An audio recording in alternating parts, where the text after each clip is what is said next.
নমস্কাৰ আজি 10 আগষ্ট অসমৰ লগতে ভাৰতৰ বিভিন্ন প্ৰান্তৰ পৰা সন্ধিয়াৰ কেইবাটাও খবৰ আহি পৰিছে এই মুহূৰ্তত জনাই যোৱা গুৰুত্বপূৰ্ণ খবৰ যাবলৈ ঠাই পোৱা নাই বাংলাদেশৰ প্ৰাক্তন প্ৰধানমন্ত্ৰী শেখ হাসিনা বাংলাদেশলৈ ঘূৰি নোযোৱালৈকে ভাৰততে থাকিব শেখ হাসিনা বাংলাদেশী সংবাদ মাধ্যমে লগতে দাবী কৰিছে যে হাসিনাই ব্ৰিটেইনত ৰাজনৈতিক আশ্ৰয় লোৱাৰ প্ৰচেষ্টা আপাতত বাতিল কৰা হৈছে কাৰণ ব্ৰিটেইনৰ পৰা কোনো ইতিবাচক সঁহাৰি পোৱা নগল ইয়াৰ উপৰি আমেৰিকায়ো তেওঁৰ ভিসা বাতিল কৰিছে ইউৰোপৰ আন দেশসমূহেও হাসিনাক আশ্ৰয় নিদিয়াৰ বাবে ব্ৰিটেইনক হেঁচা প্ৰয়োগ কৰিছে অৱশ্যে ভাৰত চৰকাৰে শেখ হাসিনাক জনাইছে যে তেওঁ ভৱিষ্যতৰ পৰিকল্পনাৰ সিদ্ধান্ত নোলোৱালৈকে ভাৰততে থাকিব পাৰিব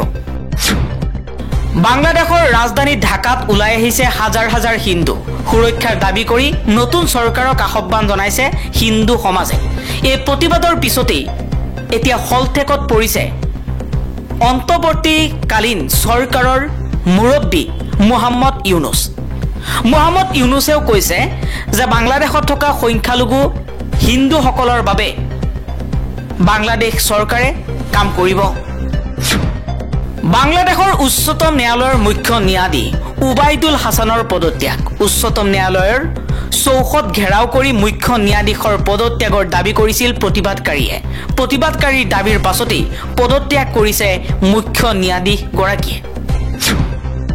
গুৱাহাটীত স্বামী পুত্ৰৰ নিৰ্যাতনৰ বলি হৈছে মহিলা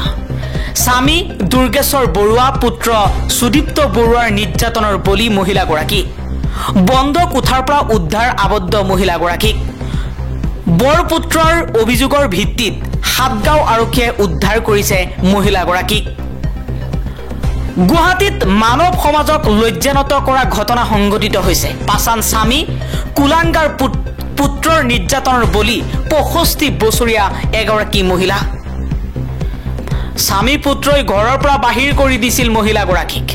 বৰপুত্ৰৰ অভিযোগৰ ভিত্তিতে বন্ধ কোঠাৰ পৰা সাতগাঁও আৰক্ষীয়ে উদ্ধাৰ কৰিছে মহিলাগৰাকীক বাংলাদেশত বৰ্তমান সময়ত হিন্দুৰ ঘৰ আৰু হিন্দুৰ মন্দিৰ জ্বলাই দিয়া হৈছে বুলি ভুৱা প্ৰচাৰ চলিছে ভাৰতত এবাৰ বাংলাদেশৰ ক্ৰিকেটাৰ লিটন কুমাৰ দাসে এটা ফেচবুকত পোষ্টত তেওঁ এই মন্তব্য কৰিছে বৰ্তমান সময়ত বাংলাদেশত শান্ত হৈ আছে পৰিস্থিতি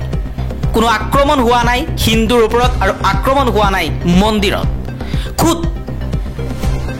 ক্ৰিকেটাৰ গৰাকীয়ে কৈছে যে ভাৰতবৰ্ষৰ কেইটামান সংবাদ মাধ্যমত লিটন কুমাৰ দাসৰ ঘৰৰ ওপৰত আক্ৰমণ কৰা হৈছে বুলি লিটন দাসৰ ঘৰৰ ওপৰত আক্ৰমণ কৰা হৈছে বুলি দাবী কৰিছে কিন্তু সেয়া সম্পূৰ্ণ মিছা লিটন কুমাৰ দাসে কি কৈছে তেওঁ কৈছে প্ৰিয় দেশবাসী সকলোৰে প্ৰতি মোৰ শ্ৰদ্ধা বিষয় এইটোৱেই যে বৰ্তমান সময়ত বিভিন্ন সংবাদ মাধ্যমত মিডিয়া এটা খবৰ চলি আছে যে মোৰ ঘৰত হামলাৰ ঘটনা হৈছে যাৰ কোনো সত্যতা নাই